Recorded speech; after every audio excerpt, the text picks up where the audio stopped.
النهاردة يا جماعة هنتكلم عن واحد من أبشع وأوسخ الجواسيس اللي التاريخ عارفهم. شخص باع نفسه ودينه وبلده وكل حاجة ممكن تتخيلها علشان شهواته. النهاردة قصتنا عن الجاسوس محمد عمر حمودة، واحد كان مهووس بالطيش والانحراف ومفيش خط أحمر عنده. الراجل ده قرر بنفسه يروح يسلم نفسه للقنصلية الإسرائيلية في اسطنبول ويعرض عليهم خدماته كجاسوس. تقدر تقول إنه كان نسخة تانية من الجاسوس شاكر فخوري، واللي كان شايفه مثله الأعلى وقدوته. لكن الغريب إنه كان فاكر إنه هيطلع أذكى منه ومش هيغلط نفس غلطاته. بس يا ترى فعلا طلع أذكى ولا كانت نهايته أسوأ؟ في الحلقة دي هنعرف حكاية محمد عمر حمودة بالتفصيل. إيه اللي خلاه يوصل للدرجة دي؟ وإزاي راح برجله للقنصلية الإسرائيلية؟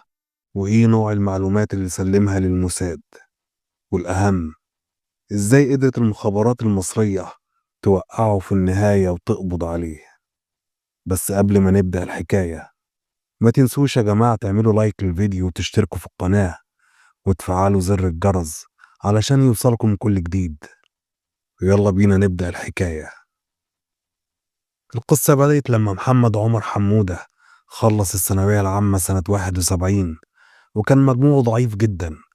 والحقيقة هو أصلا ما كانش فارق معاه التعليم من الأساس، كان شايف الحياة لعب ولهو ومغامرات. في الوقت ده التعليم ما كانش فارق معاه خالص، لأن اللي كان شاغل تفكيره كله هو حالته الغريبة، حالة الشذوذ اللي كانت مسيطرة عليه من وهو صغير. وكان كل همه ازاي يعيش الحرية اللي بيحلم بيها من سنين. ولما أبوه اكتشف الحقيقة، الدنيا اتقلبت في البيت. جرب معاه كل الطرق اللي ممكن أي أب يتخيلها علشان يعدله. ضربه أكتر من مرة، حبسه في البلكونة أيام من غير أكل ولا شرب، جاب له دكاترة كتير علشان يعالجوه من الحالة دي. لكن مفيش فايدة. كل مرة محمد يوعد أبوه إنه هيتغير ويعيط ويقول له سامحني أنا خلاص هبطل.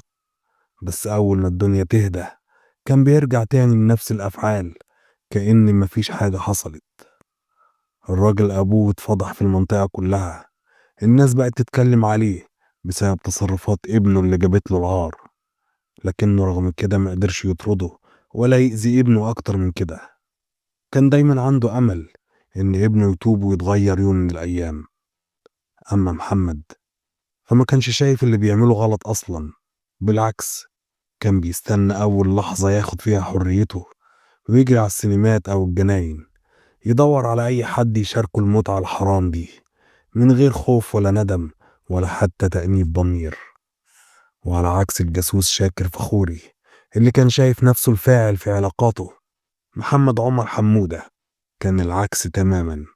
كان بيحب يعيش دور الأنثى، وده زود عنده الإحساس بالدونية وخلاه دايما عايز يهرب من الواقع.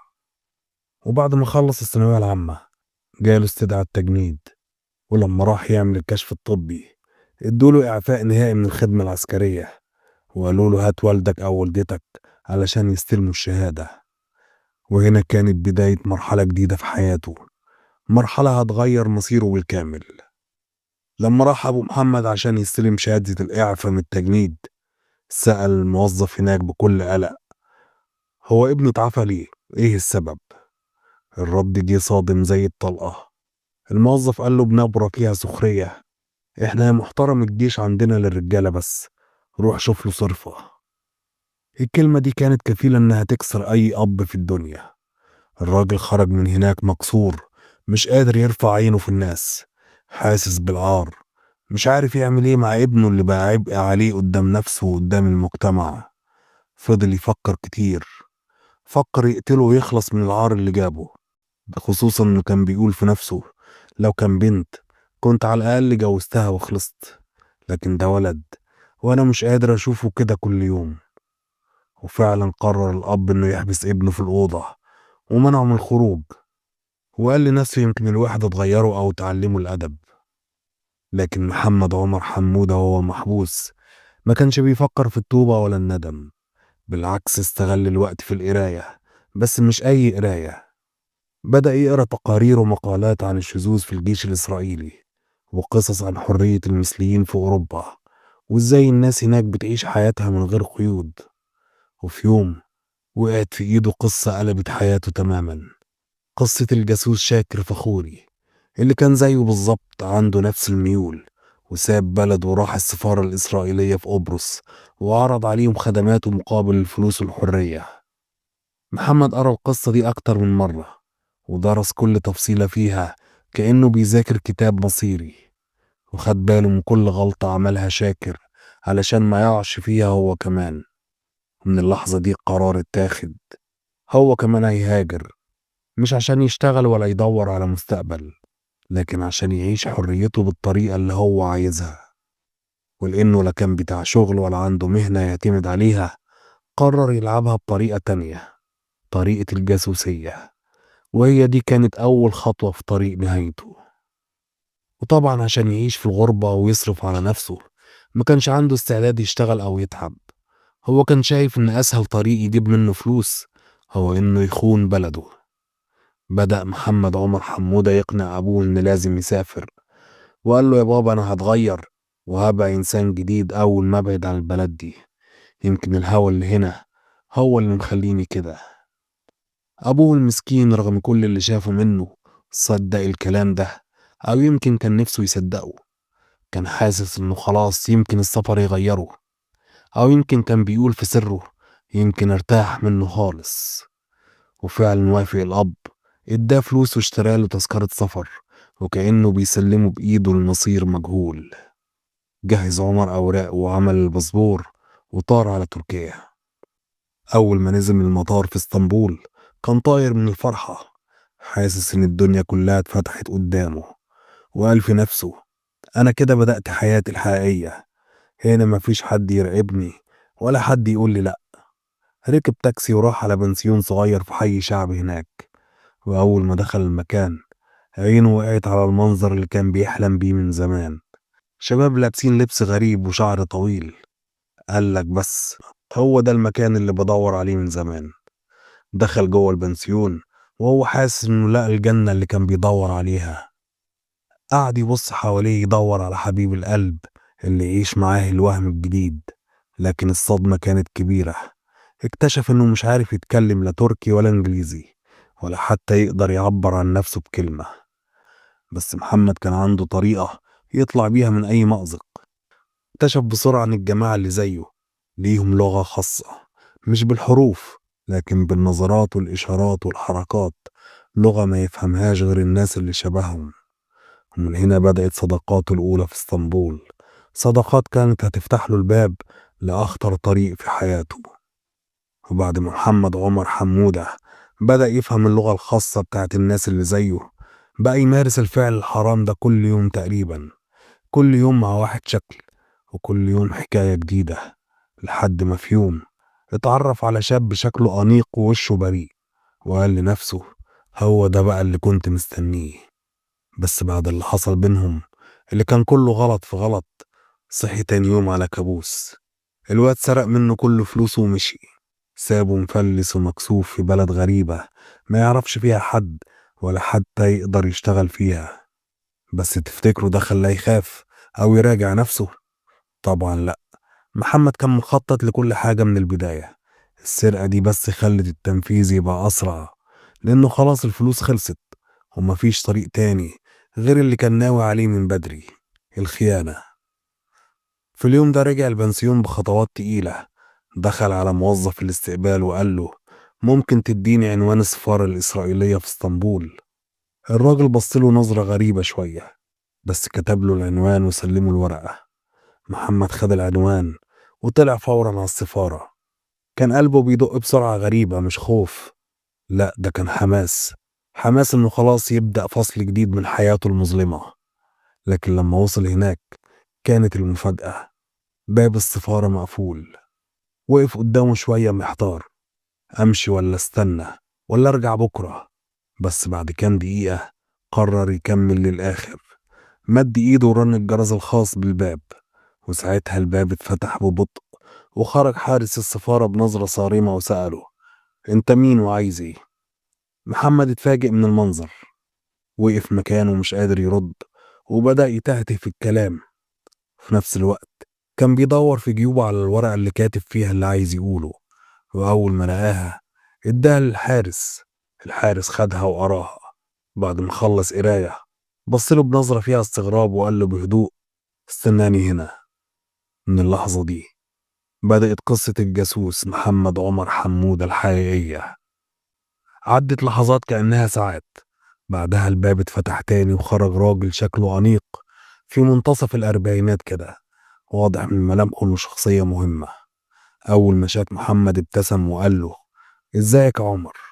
أنت مصري صح؟ محمد رد بصوت متردد: أيوة أنا مصري. الراجل مسكه من إيده وقال له: تعالى معايا نتكلم لوحدنا. دخلوا مكتب فخم شكله كأنه من فيلم أجنبي، إضاءة هادية ومكتب ضخم وريحة عطر نفاذة. قعد الراجل في وشه وقال له بهدوء: خير يا أستاذ محمد، أنا قريت الورقة اللي أنت بعتها وبتقول إنك عايز تقابل حد مسؤول علشان موضوع مهم. قول لي إيه الحكاية؟ محمد طلع الباسبور من جيبه وحطه على المكتب قدام الراجل، بصله بعين مليانة غل وقال له: أنا مش عايز أرجع مصر تاني. كرهت البلد دي وكرهت كل حاجة فيها. فكرت كتير أعيش في أي دولة تانية، وقارنت بين بلاد كتير، وفي الآخر قررت إن مكان الحقيقي في إسرائيل. الضابط الإسرائيلي بصله باستغراب وقال له: إسرائيل؟ ليه بالذات إسرائيل؟ ما تروح تعيش في أي بلد عربي تاني. أنت جاي تطلب تعيش في دولة بينك وبينها حروب؟ اقنعني، ليه هنا بالذات؟ محمد اتنفس بعمق وقال له بكل ثقة: لأن إسرائيل بلد الحرية الحقيقية. الناس هناك بتعيش على مزاجها، مفيش حد بيحاكمك على حياتك ولا تصرفاتك. وبعدين فرص الشغل هناك كتير والعائد المادي عالي، يعني ببساطة هناك هعرف أعيش. الضابط قعد يبصله بنظرة فيها شك، كان واضح إنه بيفكر، بس في نفس الوقت الفضول خلاه يكمل معاه الكلام. الضابط بصله وقال له بابتسامة غامضة: طب قوم معايا. في الأول افتكر إن الموضوع بسيط، يعني كلمتين ويخلص، يمكن حتى يطلعوه من السفارة بعدها. بس اللي حصل كان عكس كده تماما. الضابط خد عمر على أوضة تانية، كان شكلها غريب، كلها أجهزة وكاميرات ومايكات، واضح إنها أوضة بيراقبوا فيها كل نفس بيتقال. هناك اداه شوية ورق وقال له بنبرة جادة: عايزك تكتب لي كل حاجة عنك يا بطل، حياتك وأهلك، أصحابك، معارفك، أي حاجة تعرفها عن أي حد. وفعلا عمر قعد يكتب، كتب كل حاجة بالتفصيل، كأنه بيكتب سيرة حياته بخط إيده. ما سابش معلومة ولا ذكرى ولا اسم إلا وقاله. وبعد ما خلص الضابط أخده بنفسه ووداه على فندق فخم جدا، ما كانش شاف زيه في حياته، وده طبعا خلاه يحس إنه خلاص بقى مهم ومطلوب. لكن اللي ما كانش يعرفه إن الأوضة اللي نام فيها كانت متراقبة من فوق لتحت، كاميرات مزروعة وأجهزة تنصت في كل ركن. كانوا عايزين يعرفوا عنه كل تفصيلة، بيفكر ازاي وبيتصرف ازاي، بيقول ايه، وحتى بينام ازاي. وبعد فترة من المراقبة الموساد اتأكد انهم قدام صيد تمين، واحد ملوش لا دين ولا مبدأ، كل اللي يهمه في الدنيا الفلوس والمتعة الحرام. وده خلاهم مطمنين جدا انهم هيعرفوا يشغلوه بسهولة. وبعد كام يوم راح له راجل في الفندق، قدم نفسه وقال له: أنا اسمي سامي، نقيب في جهاز الموساد الإسرائيلي. عمر على طول رحب بيه بحرارة، وقعدوا يتكلموا سوا وقت طويل، الكلام اللي بدأ بضحك وانتهى بخيانة. في النص عمر قال له بكل ثقة: أنا عارف كل حاجة عن الجاسوس شاكر فخوري، قريت قصته كويس. وشاكر غلط لما بدأ يغرق في علاقات شخصية. أنا مش هغلط نفس غلطته، أنا هبقى أحسن منه وأذكى منه. ضحك سامي وقال له: يبقى يا عمر احنا هنشتغل سوا كويس جدا. واضح انك شخص صريح وواضح وبتتكلم من قلبك، وده النوع اللي احنا بنحبه ونعرف نتعامل معاه كويس جدا. بص يا عمر، خليني اقول لك حاجة بصراحة، اللي بيطلب يعيش في اسرائيل مش اي حد، خصوصا لو كان مصري، لاننا عارفين كويس قد ايه في كراهية ما بين بلدنا. بس انت واضح انك مختلف، واضح انك انسان بتدور على مصلحتك، مش بتفكر غير في نفسك، وده بالنسبة لنا ميزة كبيرة. ابتسم عمر بخبث وقال له: بالظبط كده، أنا كل اللي يهمني إن حياتي تبقى مستقرة وأبقى في بلد تقدرني وتديني حقي. ضحك سامي وقال له: تمام يا بطل، بس قبل ما نفكر في إنك تعيش هنا لازم الأول نختبر ولاءك لينا. لازم نعرف أنت فعلا مخلص قد إيه. رد عمر بسرعة وقال له: تحت أمرك، أي حاجة تطلبها أنا جاهز أعملها. ابتسم سامي ابتسامة جانبية وقال له: تمام، من النهاردة هتبدأ مرحلة جديدة، مرحلة إثبات نفسك. إحنا مش هنطلب منك حاجات كبيرة دلوقتي، بس كل خطوة هتعملها هتثبت لنا قد إيه نقدر نعتمد عليك. قعد سامي يشرح له إنهم هيدربوه الأول على حاجات بسيطة، زي إزاي يراقب الناس من غير ما يلفت نظرهم، إزاي يجمع معلومات، وإزاي يتعامل مع الرموز والشفرات. بعد كام يوم بدأ التدريب، وكان عمر مبسوط، حاسس إنه بيعيش مغامرة وإنه بقى شخص مهم. بس اللي عمر ما كانش يعرفه إن كل حاجة بيعملها كانت متسجلة، كل تصرف بيتقيم، وإنهم ما كانوش مصدقين فيه 1000%. بالعكس، كانوا بيختبروه بكل حركة وكل كلمة. في يوم دخل عليه سامي الضابط الإسرائيلي وقال له بنبرة كلها جدية: جه وقت الجد يا عمر، مهمتك في لبنان ودي مش لعبة عيال. احنا عاوزينك تسافر على انك صحفي مصري جاي تعمل تحقيق عن اوضاع اللاجئين الفلسطينيين هناك. اتصدم عمر شوية وقال له: صحفي؟ انا مالي ومال الصحافة؟ ضحك سامي وقال له: ما تقلقش، احنا مجهزين كل حاجة، جواز سفر جديد وكارنيل جريدة معروفة وكل الاوراق اللي هتخليك تدخل لبنان من غير ما حد يشك فيك. سكت لحظة وبعدين كمل: المهمة واضحة يا عمر، احنا عاوزينك تقرب من بعض قيادات منظمة التحرير الفلسطينية اللي بيتحركوا بين بيروت وصيدا، وخصوصا شخص اسمه أبو فادي. الراجل ده من أهم الناس اللي بتنسق عمليات ضدنا، عاوزين نعرف تحركاته أول بأول. ابتسم عمر بثقة وقال له: بسيطة، سيبها عليا. رد سامي بابتسامة خبيثة وقال له: تمام يا بطل، بس خليك فاكر دي أول مهمة ليك، يعني أي غلطة صغيرة ممكن تكلفك حياتك. وفعلا سافر عمر لبنان، وكان متوتر جدا في الأول، بس أول ما بدأ يشتغل ويتكلم باللهجة المصرية ويظهر بشخصية الصحفي الفضولي، بدأ الناس تصدقه ويتعاملوا معاه على طبيعته. المهمة في لبنان كانت واضحة وخطيرة جدا: يدخل على إنه واحد من المنظمات الفدائية علشان يجمع أكبر قدر ممكن من المعلومات عن الفدائيين اللي هناك. وللأسف الشديد قدر فعلا ينضم للمنظمة بكل سهولة. اتدرب معاهم على السلاح والمتفجرات في معسكر تابع لإحدى التنظيمات الفلسطينية علشان يبعتوا المقاتلين دول ينفذوا عمليات داخل المستوطنات الشمالية المحتلة. اللي حصل بعد كده كان كارثي فعلا على المقاومة. الفدائيين اللي كانوا واثقين فيه كان بيسجل كل معلومة مهمة عنهم، من طرق التدريب وطرق وصول السلاح والتحرك لحد عناوين بعض القيادات اللي كانوا ساكنين في حي الفكهاني في بيروت. وفي مصادر بتقول إن هو اللي سلم المعلومات للموساد عن أماكن تواجد بعض قيادات منظمة أيلول الأسود اللي تم اغتيالها ببيروت في 9 إبريل سنة 73. عملية اتقال عليها إنها كانت انتقام للي حصل في عملية ميونخ سنة 72، واللي راح ضحيتها عدد من الإسرائيليين. طبعا الكلام ده بني على تقارير ومصادر متداخلة، فما نقدرش نأكده 100% من غير مصادر رسمية، لكن ده اللي بتقوله المصادر اللي اتكلمت في الموضوع. بعد ما عمر جمع كل المعلومات دي سلمها للموساد، والموساد استخدمها بعناية. المعلومات دي خلتهم يثقوا فيه جدا، وبدأت حياته تتغير، بقى مصدر مهم وبقى يتكلف بمهام أكبر وأصعب. بس قصص الجواسيس عادة دايما نهايتها مش سهلة. لما جمع حمودة الكمية الكبيرة دي من المعلومات والخرائط التفصيلية عن الطرق الجبلية اللي بيستخدمها الفدائيين، كان لازم يسلم كل حاجة للمساعدة على طول. لازم يطلع على اسطنبول. وصل واستقبله سامي الضابط الإسرائيلي استقبال الأبطال، وفعلا سلم له كل الخرائط والمعلومات اللي كانت بمثابة كنز استخباراتي عندهم. سامي كان طاير من الفرحة وشكر تلميذه النجيب على الشغل الصح. بس الفرحة ما كملتش كتير، لأن سامي كلفه بمهمة جديدة في القاهرة. هنا قلب عمر اتقلب، صرخ ورفض من الأول. أرجع مصر إزاي؟ أنا هربان من العذاب، مش هقدر أرجع. بس في عالم المخابرات مفيش كلمة لأ، والمساعد يقدر يسلمه لأي جهاز تاني أو يخلص منه ببساطة لو متعاونش. بعد شوية تفكير ومخاوف وافق عمر، لأنه ما كانش عايز ينهي حياته هناك. المهمة في القاهرة كانت واضحة وحساسة، عايزينك تتابع كل اللي بيحصل في الجامعات المصرية، خصوصا منظمات الشباب اللي بقت جوه الجامعات وبتعمل مظاهرات واحتجاجات.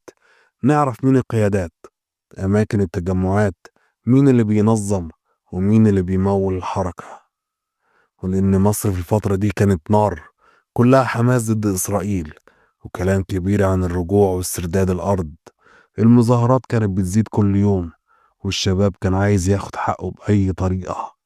الحكومة كانت بتوعد لكن مفيش تنفيذ، وده خلى الشارع أكتر غضبا. عمر دخل مصر بالغطاء الصحفي أو الطالب، وبدأ يشتغل بتروي، يحضر محاضرات ويقعد على القهوة قدام الجامعات، يسمع ويسجل، يتعرف على الوجوه اللي بتظهر في المظاهرات، يتقرب من شباب التنظيمات، يكسب ثقتهم بكلام سهل ولطيف، ويدور دايما على أسماء ورقم تليفونات وعناوين، يكتب تقارير مفصلة للمساعد عن أسماء القادة، أماكن الاجتماعات، طرق التمويل، وكمان أي خطط لعمليات أو تحركات. المعلومات دي وده الغدر الحقيقي كان بتوصل للمساعد وتتحلل. المساعد ما بيسيبش حاجة للصدفة، كانوا بيحددوا أولا مين اللي ممكن يقع، وإزاي يستغلوا الاختلافات الداخلية، وكمان إزاي يزرعوا بذور الشك بين المجموعات. وبسبب التقارير اللي كان بيبعتها عمر حصلت تغيرات فعلية على الأرض. بعض الاجتماعات اتوقفت قبل ما تبتدي لأن جهات استخباراتية كانت وراها معلومات دقيقة، وده خلق حالة من الخوف والظن داخل شباب المقاومة. في الوقت ده كانت المظاهرات مولعة في كل الجامعات، والشرطة المصرية شغالة اعتقالات ليل نهار، بس الشباب ولا كأنهم شايفين. كل ما يقبضوا على واحد يطلع بداله 100. النار كانت مولعة في قلوب الناس، ومفيش حد ناوي يهدى. في وسط الجو المشحون ده عمر كان نازل بشنط مليانة هدايا فخمة لأهله وأصحابه، خصوصا لأخوه عبد الحميد اللي كان في سنة رابعة في كلية تربية جامعة عين شمس. عبد الحميد وقتها كان ساكن في مساكن الطلبة اللي جنب وزارة الحربية، فكانت المنطقة كلها في قلب الأحداث. راح عمر يزور أخوه داخل المساكن وشاف الشباب، اتعرف عليهم بسرعة وضحك معاهم، وحكى لهم عن تركيا وبنات تركيا وعن مغامراته هناك. طبعا كله كلام فاضي وكذب، محدش كان يعرف انه في الحقيقة مش راجل زي ما بيقولوا. من كتر الزيارات بقى عمر واحد منهم، الكل بيحبه، بيقعد معاهم على القهوة، يشاركهم الكلام عن السياسة والبلد، وبدأ يسمعهم ويتكلم بحماس كأنه مناضل وثوري كبير. اتكلم عن الغضب من النظام وعن الانتقام من إسرائيل، وكان بيحاول دايما يبان في صورة البطل كأنه جيفارا أو فيدل كاسترو النسخة المصرية. لكن الغلطة الكبيرة لما لسانه وقع وهو بيتكلم بحماس، قال كلمة كانت كفيلة تفضحه. قال مرة وهو فخور بنفسه: على فكرة، المخابرات الإسرائيلية طلبت مني مرة أحرق القنصلية المصرية في بنغازي وقت المظاهرات اللي كانت هناك. هنا الشباب سكتوا فجأة وعيونهم ركزت عليه. هو افتكر انهم مندهشين من بطولته، بس في الحقيقة هم بدأوا يشكوا فيه. عملوا نفسهم مصدقين وقالوا له: ازاي بس، ده احنا قاعدين مع بطل قومي كده. ضحك عمر من قلبه وحس بالغرور وقال في نفسه: خلاص دول بقوا في جيبي. ومن كتر ما حس انهم بيصدقوه قرر يمشي في الخطوة الأخيرة. قال لهم بهدوء: بصوا يا جماعة، أنا عايز أساعد البلد بس بطريقتي. أنا محتاجكم تكتبوا لي تقارير عن اللي بيحصل في الجامعة، مين بيشارك في المظاهرات ومين القادة ومين اللي بيحرك الطلبة. المعلومات دي مهمة جدا ومش هتطلع برانا أبدا. طبعا الشباب وقتها فهموا إنهم قدام جاسوس حقيقي، مش مجرد راجل بيهزر. بس ما أظهروش عليهم أي خوف، بالعكس كملوا معاه تمثيليتهم كأنهم مصدقينه علشان يوقعوه في شر أعماله، وأكدوا له إنهم موافقين على عمل التقارير اللي طلبها منهم. وراحوا طالعين على مقر أمن الدولة في القاهرة. قابله هناك اللواء سيد فهمي رئيس مباحث أمن الدولة، حكوله كل حاجة بالتفصيل الممل. وفي نفس الوقت اتنقلت كل المعلومات دي للواء أحمد رشدي اللي كان في الوقت ده مدير الجهاز، واللي اتكلف على الفور بوضع خطة محكمة مع الشباب علشان يقدروا يمسكوا الجاسوس عمر حمودة ويكون معاهم أدلة مسموعة ومكتوبة تدينه. وبالفعل من اليوم التاني بدأوا الشباب في تنفيذ الخطة، وعزموا الجاسوس عمر حمودة عندهم في المدينة الجامعية، وكانوا محضرين جهاز تسجيل علشان يسجلوا له كل كلمة بيقولها. وده طبعا على حسب الخطة اللي حطها اللواء أحمد رشدي بنفسه. وفعلا وصل الجاسوس عمر حمودة وابتدى يتكلم معاهم في حاجات كتير، وكلمة من هنا على كلمة من هنا اندمج عمر في الكلام، وراح قايل لهم إنه على علاقة بجهاز الموساد الإسرائيلي في تركيا، وعرض عليهم خدماته المادية لو مدوه بتقارير بصفة دورية عن المنشورات والنشاطات الطلابية اللي بتتعمل ضد إسرائيل. ده غير إنه فضل طول القعدة يشتم في المسؤولين والحكومة المصرية. وبعد ما خلص راح على الأوضة بتاعت أخوه اللي كانت موجودة في المبنى ده. وهو خارج من هناك طلاب طاروا على مبنى أمن الدولة سلموهم الشرايط. وبعد المسؤولين ما هناك سمعوا الشرايط بالكامل، أصدرت نيابة أمن الدولة الأمر بالقبض على الخاين في تاريخ 19 مايو سنة 73 الساعة 3 الفجر. تم القبض على الجاسوس عمر حمودة. بدأوا التحقيق معاه، وأول ما الجاسوس سمع التسجيل قعد يلطم على وشه ويضرب دماغه وقعد يقول لنفسه: أنا اتورطت، أنا ضيعت نفسي. في اللحظة دي كان ضباط أمن الدولة قاعدين قدامه شايفين انهياره بعينيهم، وابتدت خيوط القصة كلها تتفك واحدة واحدة. عمر حمودة الجاسوس اللي كان فاكر نفسه أذكى من الكل وقع في شر أعماله بسبب كلمتين زيادة قالهم وهو حاسس إنه في أمان وسط الشباب. بدأ التحقيق معاه، وكل ما يحاول ينكر كانوا شغلوا له التسجيل اللي صوته فيه واضح وهو بيقول بنفسه إنه بيتعامل مع المخابرات الإسرائيلية. ساعتها ما بقاش عنده ولا مخرج، واعترف بكل حاجة. اعترف إزاي المخابرات الإسرائيلية جندته من أيام ما كان في تركيا، وإنه كان بيبعت لهم تقارير عن الجو السياسي في مصر، وكمان عن الطلبة اللي بيشاركوا في المظاهرات. وقال كمان إنه كان بياخد فلوس مقابل المعلومات دي، وإنه راجع مصر مخصوص علشان يجند شباب تانيين زيه. بس اللي ما كانش يعرفه عمر إن الشباب دول طلعوا أذكى منه بكتير، وإن البلد دي عمرها ما كانت سهلة ولا بتسيب حقها. في وسط كل ده كانت المخابرات المصرية عاملة شغل عالي في صمت، مش بس عشان تمسكه، لا عشان يعرفوا كل الشبكة اللي وراه وكل حد ممكن يكون بيتعامل معاه. وبعد تحقيقات طويلة واعترافات ما قدرش ينكرها اتقدم الجاسوس عمر حمودة للمحاكمة واتحكم عليه بالإعدام شنقا. وكان التنفيذ قبل حرب أكتوبر بشهور قليلة، كأن القدر كان بيطهر البلد من أي خيانة قبل المعركة اللي العالم كله هيقف قدامها مبهور. والنهاية كل خاين بيحاول يبيع تراب بلده، هي دي نهايته الطبيعية. ورسالة لكل اللي ممكن يفكر يلمس ذرة من أمان مصر: اللي بيفكر يخون نهايته دايما بتبدأ من أول كلمة زيادة. ولحد هنا نكون وصلنا لنهاية الحكاية عن الجاسوس اللي افتكر نفسه أذكى من المخابرات المصرية، لكن اتكشف قبل ما يقدر يضر البلد بكلمة. لو القصة عجبتكم ما تنسوش تدعمونا بلايك وشير وسبسكرايب، وفعلوا زرار الجرس علشان يوصلكم كل جديد.